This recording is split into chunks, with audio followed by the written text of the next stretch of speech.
Hi everyone, thank you so much for being here with us today. We're really excited for our third session of the introductory series on the Bhagavad Gita, which has been so wonderfully led by member and practitioner Ragini Anand. Thanks so much, Ragini. In today's session, she's going to dig deeper into the two main characters of the Gita and use them to understand why in a difficult time like today, why is soft power better than hard power. I'd also, before we start, I'd also like to mention that we're going to be trying something new with the Q&A session after. During the talk, we're going to be posting a poll in the Post a Question channel, and members that would want to directly ask their questions to her can participate in that poll. So if you say yes, we'll then give you audio access and unmute you, and you can then ask your question directly to her. So yeah, thanks everyone, and I'll now hand over the floor to you. Well, thank you again, ours team. It is great to be here. And I say hello to all of you, wherever you may be. Good evening or good morning or good afternoon, as it is here in London on this 11th of January, 2021. And as I speak to you, we find ourselves in the third lockdown here in the UK. So for many of us to remain in a positive frame of mind is a very challenging idea. Now, that is exactly where the Vedic philosophy, and especially Mahabharata and Bhagavad Gita, comes into play. So first of all, I'm very, very excited that I'm given this opportunity to bring my learning of the Gita and Mahabharata to a deeper level. I have to thank my guru, who I've been with solidly since March of last year, when all of this stuff was folding out, when I have been sort of fast-tracked into learning the Upanishads, the Gita, the Vedic culture, and what is this all about? And how can it help us in this battleground that we find ourselves? So I'm very excited to pass on that positivity to you, wherever you may be. You may not be feeling negative, but there may come a time later in your life when this thinking or this idea can come into play. Now, I also wanted to say that one of the things my guru teaches is that learning or just reading or watching these classics, Vedic classics, is not enough. He says that, we should spend maybe 25% of our time reading or watching a classic, spend another 25% of our time, sort of questioning it with somebody close to you. Then maybe taking another 25% of your time debating it, and then 25% of your time, your final thing should be teaching it. So when you teach a classic, it begins to really get into your muscle memory, into your sort of fiber. And it is for that reason I am kind of opening up myself and my learning to programs such as this, to kind of find it really infiltrate further and further into my psyche. And as I was trying to sort of pull myself together for this third talk, I know I have one more to go with you. I was thinking, well, what is the one thing that I'm learning from the Gita and from the Mahabharata? And it's always harder to summarize, is it not, than to give volumes of words about something. And the thing I came up with, that it teaches us the art of living and the art of dying and ascending and evolving to a God self, which is what we all are by nature. We just don't know it. So that is a tremendous positive kind of a placement. If something is to teach us how to live, how to die, and how to become realized that we are the God self, that must be worthy of really looking at more deeply. So Vedic literature is huge, as I have said. You know, you've got the 4 Vedas, you've got the 108 Upanishads, you've got, you know, Ramayana, Mahabharata. But the reason why we're looking at the Gita is that it is widely seen as the essence of the Vedic culture. And not just that, it is also something that will appeal to all 3 types of human nature that we find on the planet. Some of us are very, very intellectually led and are mind-led. Gita will help you understand, you know, how to go towards God's self, even though you're intellectually led. If you're heart-led, Gita will also find a sort of a story for you to resonate with, how to become a bhakt, how to become a disciple.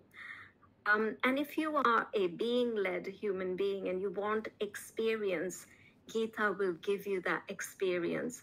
Now, there aren't many bodies of work out there that allow you to resonate with one teaching at so many deep levels, so many differing levels. So it is the one place to go for everything. Now, the great thing is that as I am teaching you, I'm also watching the Chopra TV serials of Mahabharata, which I must say is the most incredible body of work. Some 94 episodes of 45 to 1 hour long episodes, which really talk about the Mahabharata in a very succinct way. It is shown in Hindi with many translations. So I really do suggest that you, you know, dwell in there and start watching if you're of interest. And the first 71 or so episodes basically just covers the problem of living in the dual world. Okay, now we are all living in the dual world. If we ever think that war is going to stop, we are living in a delusion, because peace must follow war and war must follow peace. Death must follow life and life must follow death. That's what I mean by the dual world. We are living in this world, and with that world comes fleeting moments of joy and fleeting moments of sorrow. Okay, but if you were to look at it in a different way, that dual world is absolutely essential if you want to look at how to evolve within that. And I would like to say that Mahabharata and Bhagavad Gita points at how you might evolve even whilst you're living in that dual world. So what I'm here to say is that you will always find yourself in a battleground at some point in your life, at a physical level or a psychological level or at a consciousness level. Physical level, you may oscillate between poverty and wealth. Yes, you may have wealth one day, you may not have it another. You may have health one day, you may not have it on another. On a psychological level, you will always be in a battleground. One day you may be in love with somebody, and next day they have torn you apart. Yes? Physiologically in your body, one day your white blood cells are fighting for you, and next day your immunity is low and you have no means of fighting a pathogen. At the consciousness level, one day you may become very spiritual, next day you become a complete atheist. So we are always oscillating between these states at every level of our existence. The battleground is always there. We talk about the Gita. There is a very poignant point in the story of the Mahabharata. The first 71 episodes, as I said, is setting us up in this sort of dual world. But there comes a point when war has become almost inevitable between these two fighting sides of a dynasty.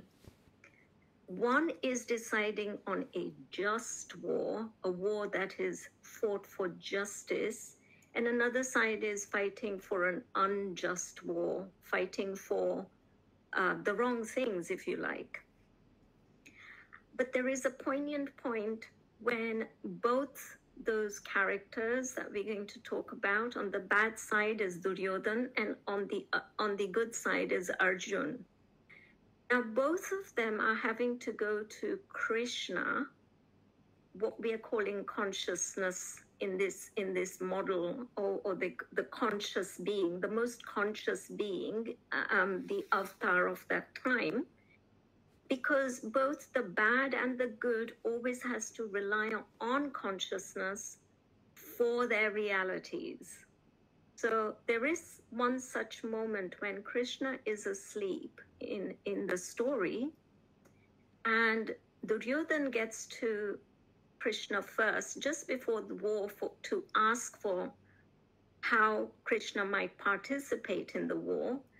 And Arjuna too arrives, but he arrives second. And Duryodhana, being the ego-led person that he is, he arrives first, but he decides to sit at the head of Krishna, at the basically near his head, alluding to the point that he is equivalent to Krishna in his head. And Arjuna arrives second, and he stays where he believes he belongs, which is at the feet of Krishna. Now, these are kind of little messages as to how these two characters are set up in their inner world. Arjuna looks at Krishna as a role model, a model for life, and Duryodhana sees him as something to claim. Okay? Now, this is very poignant moment in the story, because there are two modes of operation in life. One is this sort of master-slave operation of life with consciousness, and the other is guru-disciple mode of operation with consciousness. Now, Duryodhana chooses the master-slave operation of consciousness. He wants consciousness to be his slave, effectively, and him to be the master. And Arjuna sees himself as a disciple, and he wants consciousness to act as a guru. Now, this is a very core differentiating point between the Vedic culture of thinking and all other cultures of thinking, in my opinion. This guru-disciple concept is a very important concept if we are going to understand the Gita in a relevant way. So Duryodhana is there first, and Krishna says, okay, ask me, what are you here to ask me for, Duryodhana? And Krishna says, you can either have me or you can have my army and all the weapons. And Duryodhana, rubbing his hands, thinking, I have now enslaved consciousness. I'm going to have all the power in the world, wanting to be the hard power that we spoke of in the last session. He says, I want all the weapons and all the armies. And Krishna says, fine, but you cannot have me then. And when Arjuna is asked, he goes second, and Krishna says, are you disappointed that you will only have me in the war? And Arjuna says, even if I had a choice, I would have only chosen you, Krishna. I just want you. I don't want your army and your weapons. So here is a distinct distinction between the two. Okay, we can talk about this forever. Duryodhana is focused on the outer world. Okay, he's not focused on the inner world as Arjuna. Arjuna wants consciousness. He wants to birth an avatar in his life so that it can guide him from the inside. Arjuna is talking about my world, and Duryodhana is talking about the world, the outside world, the world of objects. And Arjuna is talking about the world of consciousness. There is two distinct differences.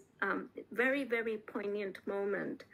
Now, if you look at what Arjuna chooses, it's very important that anybody who is willing to evolve will always try to emulate God and how God functions in cosmology, however we see God. Okay? Now, what do I mean by that? What I mean by that, well, let's first look at 5, if you like, actions of the cosmos.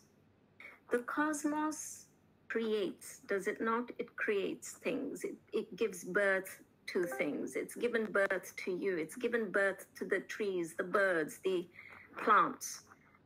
It also has another action. It maintains things. It keeps it going, you know, so you have spring, then you have summer, then you have winter. So nature maintains things. And in the Vedic culture, we know Vishnu is the maintainer.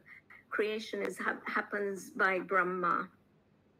It also has a third function. And whenever we find ourselves in a battleground, when a battle is drawn, we have two options.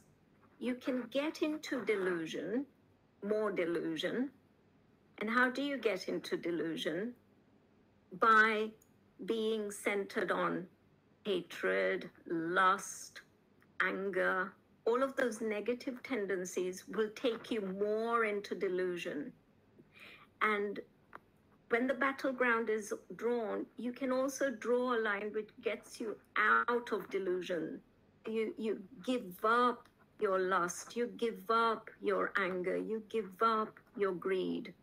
Those are positive qualities of cosmology. So at that point, a door opens, okay? When the battleground is drawn, you can get into more delusion or get out of delusion. And that's what I would like to see today's world. We have that battleground, that midline drawn, when we are being asked to either spiral down or spiral up. It's our choice. Are we going to get out of delusion, or are we going to get more into delusion? Now, if you get more into delusion, then you're going to go through the fourth action of cosmos, which is destruction. And if you've got yourself out of delusion, you're going to be liberated, meaning you will evolve to the next level of consciousness. So these 5 kind of actions of cosmos are always happening, but when a battleground is drawn, a door opens through which we can either evolve or devolve.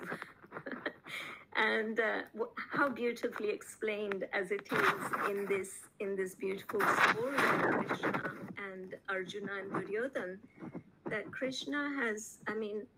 Arjuna has chosen to take himself out of delusion. He's chosen a guru-disciple mode of operation. He's also emulating God, he sees God and cosmos as a soft power. What do I mean by that? I think we talked about it last time, but soft power, if you look around nature, it doesn't get into such things as anger, does it? Every day of the word, it can do, but you know, the sun doesn't suddenly get angry and says, I'm going to have an outburst. Or the moon doesn't say, I'm going to stop spinning today, you know, or the earth doesn't say, I'm just going to change my orbit. and go somewhere else. The trees doesn't say, well, it's spring, but I'm just going to be lazy and tired and I'm not going to produce any fruit this year.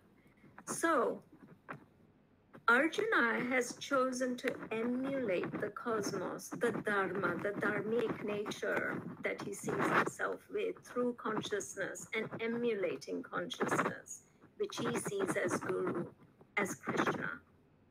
So he's chosen life positive things. He's chosen consciousness over unconscious ways of being. He's chosen pro-life type of conditions rather than anti-life conditions. He's chosen healthy lifestyle by containing his 5 senses. He's chosen to complete with all his negativity, whatever hatred he has or jealousy he has or incompletions he has with people. Arjuna has chosen to be complete in every moment. He's chosen to be hardworking. He's able to bring down the most divine weapons by tyaga, what we call tyaga, which is sacrifice. On the opposite side, if you look at Duryodhana, he has chosen the master-servant relationship with consciousness. He wants to use hard power, weapons, and censorship, and gambling, and dividing, and comparing, and contrasting. He's all about greed. He's not even able to give up a little corner of his land to his cousins who are rightfully the owners of the distant. He's unconscious. He's got life negative ideas, lust, anger, greed. And when those 3 things combine, you begin to get delusional and you become karmic in your actions. So, and he's an incomplete. He's created hatred for everybody in his kingdom, his guru, his teacher, his great grandfather, his mother. Everybody is against him, but he can't see it. So that's the incompletion. Now, this is what the Gita really teaches us, is how... hello? Hello?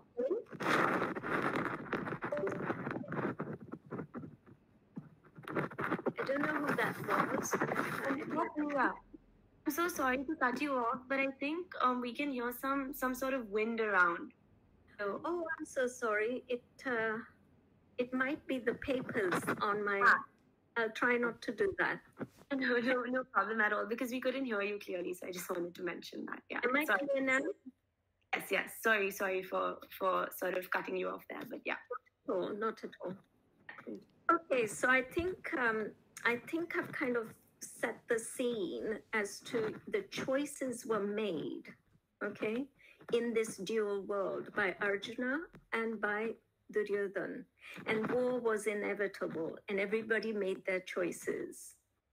Now, the thing is, with the Advaita way of living, or the non-dual way of living, which is what Arjuna has chosen, is emulating the cosmos. Now, what do I mean by ascending duality?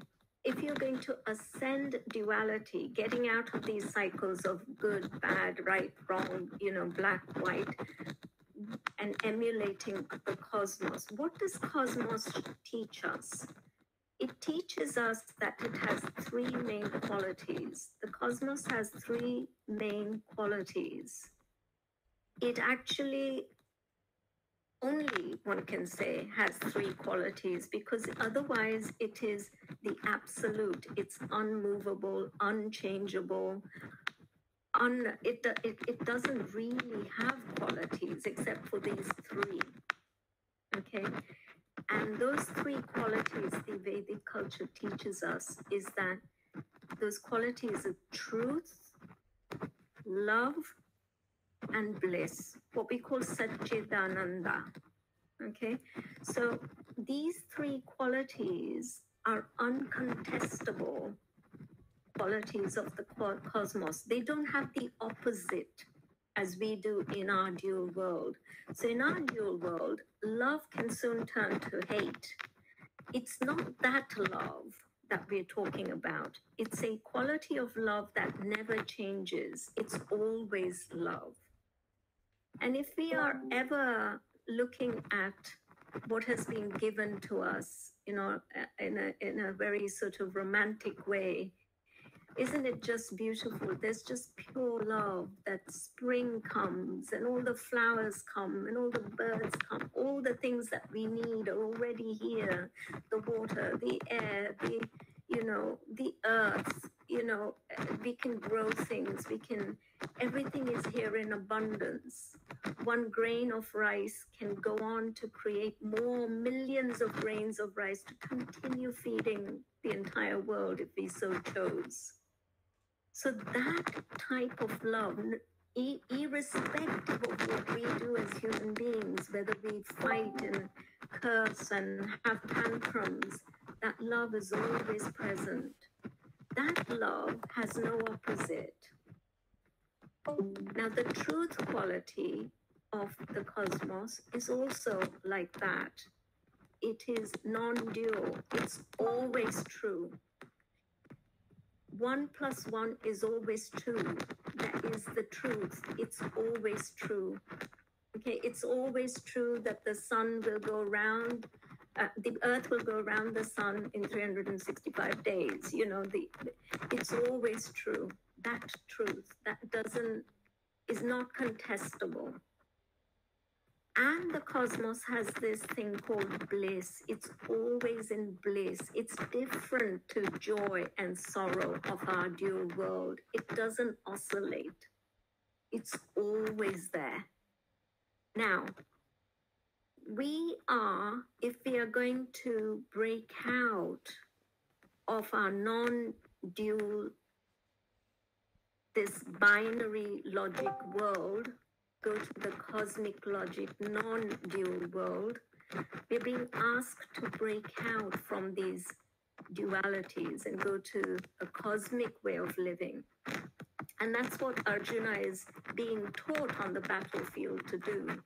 He's done all the right things, choosing all the right things, but when it comes to picking up the weapons, he still has a depression. He still says, this is right and this is wrong.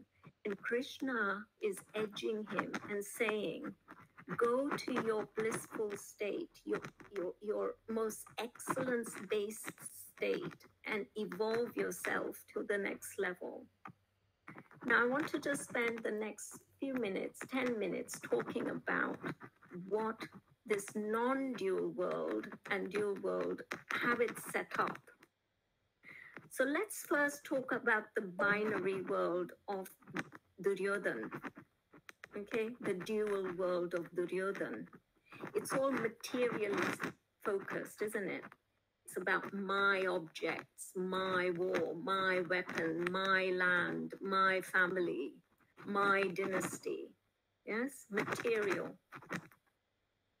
And on the other side, it is more cosmic based. We will come to Arjuna's side in a minute. So let's look at just Duryodhana's dual world. He's about exploiting. He's about getting material gains by exploiting. And his life seems to oscillate between joy and sorrow. One day when he gets, more land, he's happy. Next day when he loses it, is sorrowful. So he's oscillating between these emotional states. And his entire life is set up on greed and fear. Greed to grab some more material things and fear of losing it. So that's the binary material world. And it's violent, and Duryodhana has his identity set up with his lower identity of himself, the lower I, the small I. He has a limited view of his life, his view of the world. He's incomplete with all his relationships, with his mother, with his father, with his uncle, with everybody. And he cannot ever meditate or think something higher than what he thinks, because he never gives himself time to think. Okay? And his will persistence is just about getting more material. And he's very anti-life. It's about killing everything just to gain for himself. Now, if you look at the opposite side of that, which is what Arjuna has chosen, and one can argue that if ever you want to choose an evolutionary path, a path that allows you to ascend to another level of your being, to a higher level of your identity, then you would choose this. Arjuna is all about sacrifice. Sacrificing what? Sacrificing his sense gratification, his immediate self. Okay, so whereas Duryodhana's life is based on greed and fear, Arjuna's life is based on sacrifice. Okay, sacrificing for the whole rather than for himself. And his life is set upon bliss, bringing more bliss, bringing more bliss. He's never got this dual thing of joy and sorrow oscillating. Arjuna is always in bliss, whether he was living in the forest with nothing or whether he was living as a prince in the kingdom. He's always in bliss. He has completed his relationships with his mother, his brothers. There's nothing there to worry about. There's no pattern set up that require thinking. He's giving by nature. He's enriching by nature. He follows the excellence-based models of living. He's looking for transformation. He's looking for an ascendance up rather than a spiral down.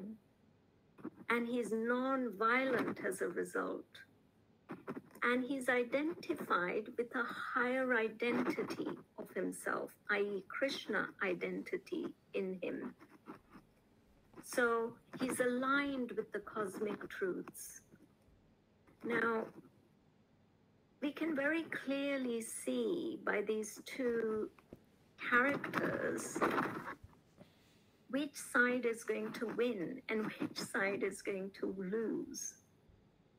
What the door has opened in that midline, okay, of a battleground. The door has opened, and your delusion, you can either get yourself out of delusion by the right choices you make, or you get into delusion and destroy yourself. Now, it doesn't take a rocket scientist or a great thinker to realize that if you are like Duryodhana, you are going to falter, you are going to have moments of complete and utter self-doubt, self-hate, self-denial kind of patterns that will stop you from ascending in this war that you find yourself in. When the conch is blown, Krishna first blows his conch. Each conch has its own kind of frequency. Okay, Krishna's conch has such a powerful frequency that when he blows it, people die before even picking up their arms because their self-confidence goes. And Duryodhana's confidence goes even before he begins the war because he realizes that he's got all these patterns that he hasn't dealt with. He's got what we call conscience. Something inside that's biting, something that he has unresolved, something that is just not right. He knows when that conch is blown that his end is near. He's already going to be a self-fulfilling prophecy thereon. And Arjuna has a little depression before he starts the war. And Krishna says, come on, let me teach you the art of dying. Because in the Vedic culture, thankfully, there is a belief system that life goes on forever. Okay, if you are sided with your higher consciousness, i.e., I am consciousness, I'm not the body, then you cannot die because consciousness cannot die. So therefore, doing the right action in the moment is not difficult for you because you've got time as eternity. But if you have chosen to believe that you are just the body, yes, then you are going to die. Because what takes birth has to die. Consciousness doesn't take birth, it doesn't die. So Krishna teaches him the art of dying. Krishna points out to Arjuna, you cannot die. Do your duty as a Kshatriya, do your duty. Fight, pick up your weapons, do not worry. And you're fighting a just war, a war which you've tried all the options with soft power to try and delay and try to put off and try to convince that this is not the right thing to do. But when every option has failed, when you have nothing left, no more to give. Because remember, the Pandavas, maybe you don't know, but they not only lost all their territory, they lost their kingdom, they were given a little patch of land which they brought to heaven, that was snatched away from them. With gambling, their wife was taken and derobed in public. There were so many things. They were burnt down. They were tried to be killed. There were so many things that were, that Duryodhana and his side tried to get rid of them in so many ways with hard power, spinning stories, that there were no options left now for Arjuna but to fight, because it was a just war. Because if he didn't kill the enemy at this point, the enemy was going to destroy the entire world, not just him, but the entire world. So in that situation, one has to even pick up the weapons and fight. You can't say, oh, it's against my religion to fight, because it doesn't make sense in that situation. So Krishna teaches him how to live, how to die, how to fight, how to evolve. And through the will persistence, idea of identifying with your higher self, being pro-life, being always sided with truth, all of those great qualities, Arjuna then picks up his weapons, and after a long fight of 18 days, manages to win the kingdom. So what side you choose matters. How you identify yourself as matters. We will always have wars. We will always be in a battleground, whether internally or externally. And what Gita is teaching us very beautifully is how to always remain positive, no matter what's going on outside, because you are sided with the right. You can't have a conscience in that sense. You're going to be complete and fighting and ready for any eventuality, good or bad, because you're always in bliss. Life is just a observation platform from which you are acting out roles, but which side and have your experience of life is going to be very important for your evolution. If you're going to be negative about life, then you're going to spiral into depression. You're going to, going to alcohol, drugs, TV, suicidal thought, whatever it may be, all the negative tendencies. But if you are informed by something powerful as Bhagavad Gita, you will always remain positive, always ready to have a battle, knowing you will win, always on the right side, always on the side of the whole, always on the side of everybody winning, in a sense, unity consciousness rather than division consciousness. So it's extremely powerful toolkit for life. And this is why people say repeatedly that the Vedic culture is not a religion, it's a toolkit for survival and evolution. And, it just makes you powerful. Just kind of looking at what's going on in the world here in the UK. I know it may be different in India, but I'm forever coaching people who are torn apart.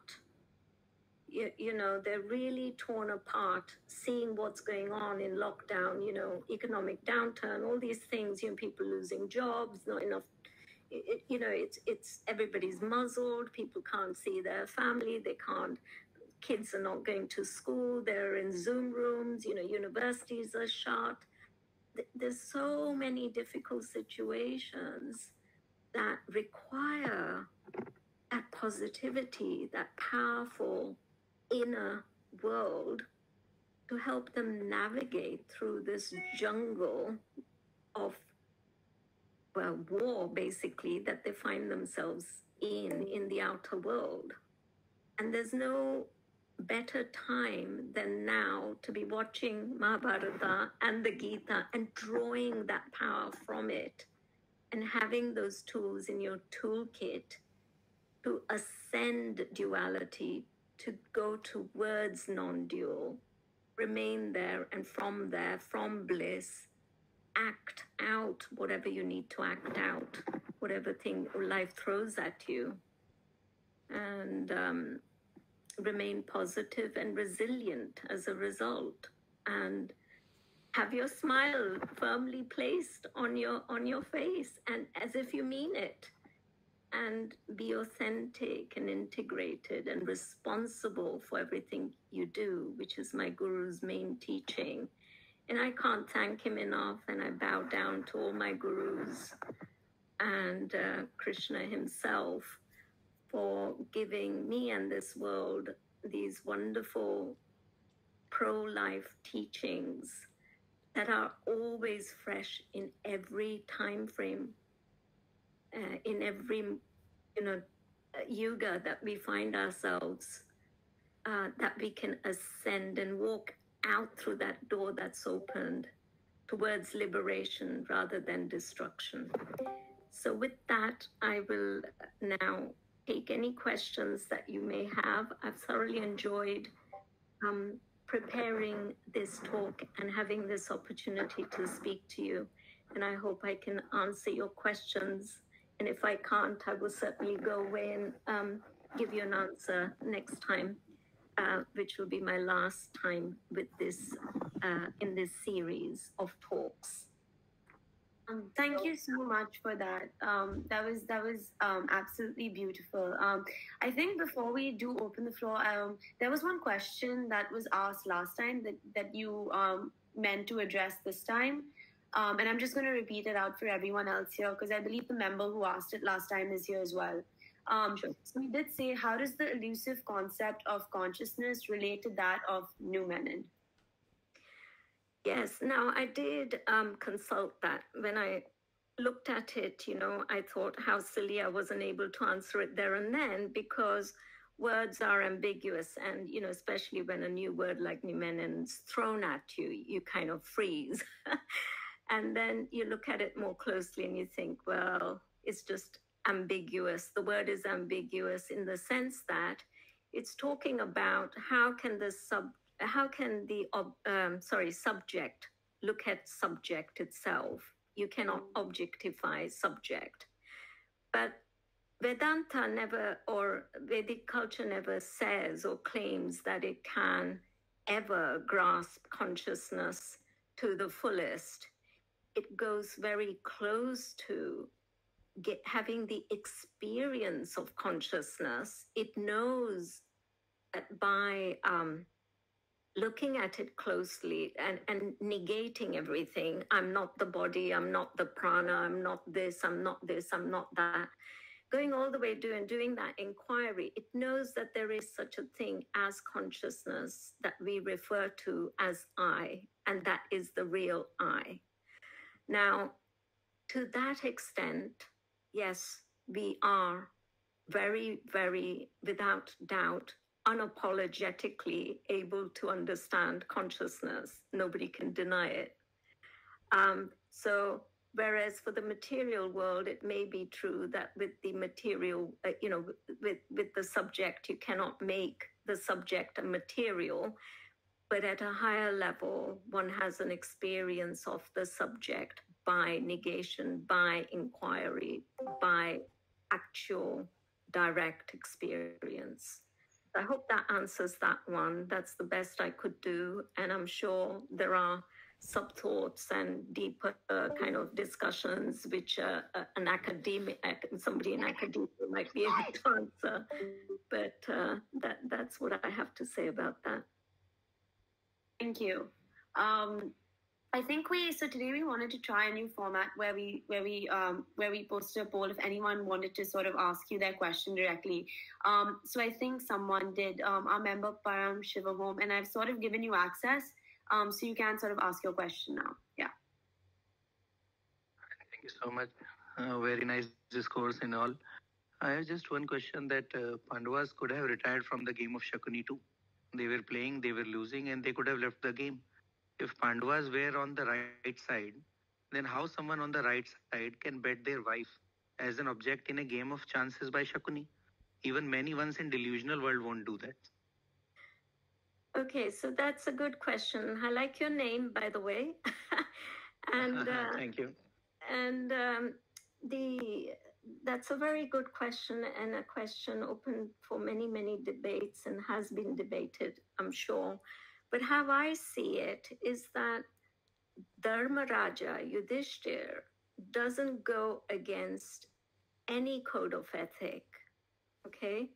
Now he is relying upon his elders in this situation, i.e. Bhishma Pita and Kripacharya and Dronacharya, to actually, and indeed the king of the time, which is Dhritarashtra, to say, excuse me, this cannot be done. And none of them speak up at that stage. So therefore, Yudhishthir, being who he is, Dharmaraja, always resolved to do the right thing and following the right code of ethic, doesn't. Now, every individual, Bhishma Pita has his own story, Kronacharya has his own, and Dronacharya has his own, Kripacharya has his own. Everybody is implicated, everybody has a root pattern, and everybody has taken an oath one way or the other, and everybody has a revenge one way or the other. That's what makes them human, yeah? They're not yet Krishna. So one could argue that Bhishma is so close to being Krishna consciousness, but it's his oath and his inability to break down in his oath that stops him from being Krishna. So coming back to why did the Pandavas didn't, allow that to happen, they wanted to set an example in the rule book of ethics that you do not break the ethic of going against the words or against the silence of your elders. That's how I see it. Thank you. I think we have two more questions. They've sort of just typed this out in the poster question channel, so I'll just read it out. Unless they want to sort of speak, they could let me know. But so the first one is, thank you so much for this beautiful talk. What would you say is the one key lesson to transcend suffering? Yes, I think you were asking me that last time, and it's a great question. Yes, think we answered it during the talk. Suffering is nothing but being locked in the binary world of duality. Because as soon as you have pleasure, you're going to have pain, because it's the other side of the coin. In order for pleasure to exist, pain has to also follow. It's just a matter of time. Okay? Now, that's the whole thing, that we want to ascend, we want to get out, we want to have the get out clause, so that we're not remaining, oscillating in this dual binary world. And what is that? What it is this idea of emulating an ascending dual nature and going towards Satchit Ananda, the bliss state, the love state, the truth state. And to do that, one has to begin to complete all the incompletions in your life.